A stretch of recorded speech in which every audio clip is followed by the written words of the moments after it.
Ken Griffin is trying to do some big things with his new house in Miami. The locals aren't happy. Let's talk about it. The story starts back in September of last year when Ken paid $106,875,000 for a massive property out in Miami, Florida. And with that buy, he got a main house that was like 15,000 square feet. But next to the main house, on the same lot, sits a guest house, but not just any guest house. This is a historically designated home built back around 1913. Ken Griffin has spent over $1 billion on real estate, much of that in Florida. We have never seen a real estate shopping spree quite like this in southern Florida. The brokers always love Ken. He is a broker's best dream. He is a market maker, and he raises all the comps. By now, we know that these billionaires who are dropping big money on properties in places like Miami are usually just paying for the dirt. They plan on tearing everything down and building their own brand new mega mansion. But this is where things get hairy because Ken bought a lot with a historic home sitting on it, and you can't just tear down a home that was designated historic. Now, as Ken is working through his plans with this property, he's faced with a pretty major dilemma. I mean, how is he going to build a huge custom compound on this lot when there is a house that he literally is not allowed to tear down, taking up like half the property? The good news here is that when you're Ken Griffin and you're worth around $30 billion,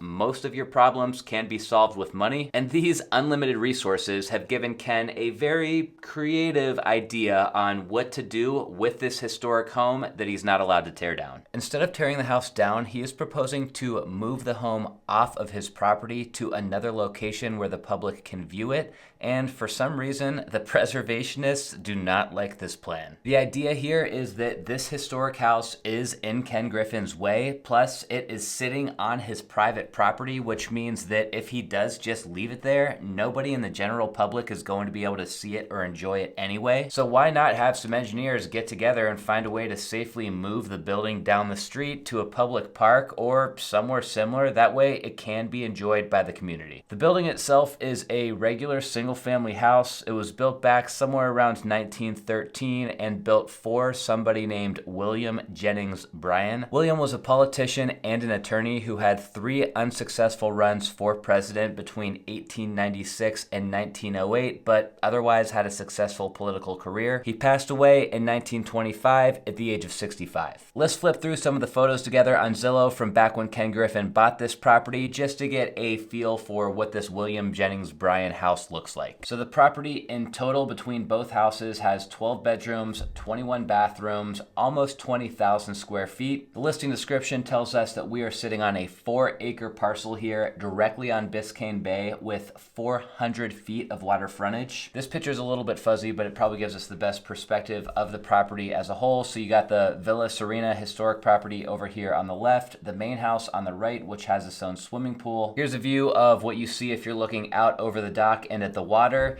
To be honest though, that dock is pretty tiny. I'm gonna guess whatever boat Ken Griffin buys to put here is not going to fit on that dock. Here's more of a close-up of what the main house looks like, and then here is another perspective of the main house from the swimming pool area. And here is what you see as you approach the historic house right next door that we're talking about today. From the outside, you can tell this place is clearly a lot smaller than the main house, but remember, this place is still about 5,000 square feet, so it's a mansion by itself by most people's standards. Inside this house, obviously, we have a very historic vibe, which I can appreciate. This place was meticulously restored by the prior owner, so this isn't all officially original, but it was restored to look like what was original. We got a little seating area here. This, I believe, is the primary bedroom in this house. It's funny, this entire house is like a third of the size of the main house next door, but all of the rooms seem like they're way bigger. I'm guessing this is the office. We got a little desk there in the back and a fireplace. In the kitchen, they went with the white cabinets, the white marble countertops. We got some stainless steel Viking appliances, and we'll round it out with another shot of the kitchen looking down the hall at what's probably a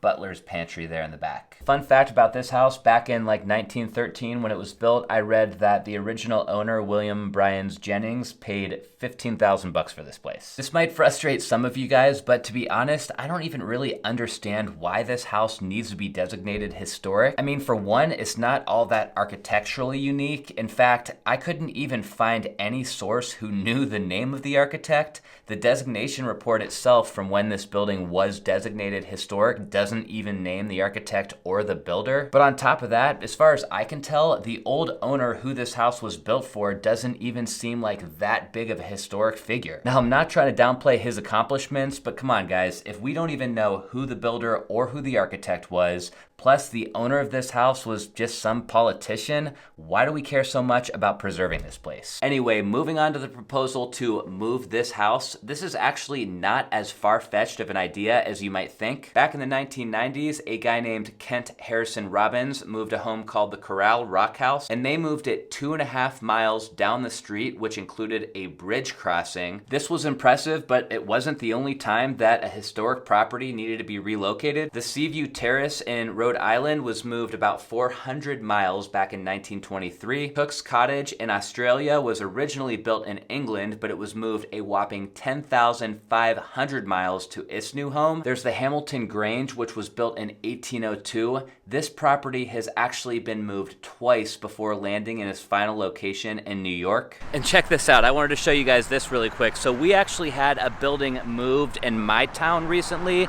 This place is known as the Polynesian Dairy Queen. It was actually built in 1964, and it was a Dairy Queen for a while. Then a few other places occupied the space before it went vacant. Anyways, this building here, guys, used to be literally like 2.5 miles down the road that way. A developer, though, bought that land that this building was sitting on. They planned on tearing this place down along with everything else that was over there and building a bunch of apartments. But historic preservation got involved. They brought on another developer who owned this land, who literally dismantled this building and then rebuilt it here on this lot. It was so cool seeing something like this happen in my own town, and it gives me hope that that building on Ken Griffin's lot can actually be moved. It's hard telling how much something like this would cost. My guess is that it'll cost at least a couple $100,000. I'd love to hear from any of you guys out there who might have experience with something like this, but regardless of how much money it cost, we know that Ken Griffin's got it. Relocating Villa Serena would require permission from the Historic Environmental Preservation Board, and if they said no, Griffin would be allowed to appeal with the Miami City Commission. The mayor, by the way, does support this idea. She said the thought that the public could visit this historic house for the first time and for generations to come is incredible. I feel like making big moves in real estate is kind of in Ken Griffin's blood. Maybe that's why he literally wants to move a historic home across town. I mean, let's look at all of his crazy real estate buys real quick, starting with this house we've been talking about today that he just bought for over $100 million.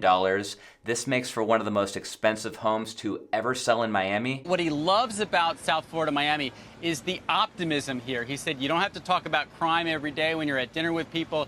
He said people are really talking about the future, about growing their business, and he said you just don't get that in Illinois or New York. He also bought the most expensive home ever sold in Chicago in 2018 when he paid almost $60 million for an unfinished 4-level condo out there. A year later, in 2019, he dropped $122 million on a 16,000 square foot historic mansion in London. He bought a $238 million penthouse the same year in New York City at 220 Central Park South. This made for the most expensive sale in New York and the most expensive sale in America. And icing on the cake, Ken's in the process of building out a 25-acre estate in Palm Beach right by Mar-a-Lago. It's estimated he has around $450 million into this residence. Talk about a collection of trophy properties. This guy owns around $1 billion in luxury residential real estate that we know of. That is absolutely insane. If I had to guess, I'd say that I think Ken will end up getting approval to move this house off of his Miami property at some point this year. A spokesperson for his business said the best engineers will evaluate before moving forward and that the utmost care and precaution would be taken if they actually pull this off. So what's the big deal? I say let him do it. If you enjoyed the episode today, guys, hit the thumbs up button for me before you go. It really helps the channel out a lot. And another reminder that I'm sending out a newsletter every Friday where I'm giving some random real estate news, real estate investing tips, and just talking about what's going on in my life. So make sure to click the link down in the description and follow along there if you aren't already. I'll see you guys next time.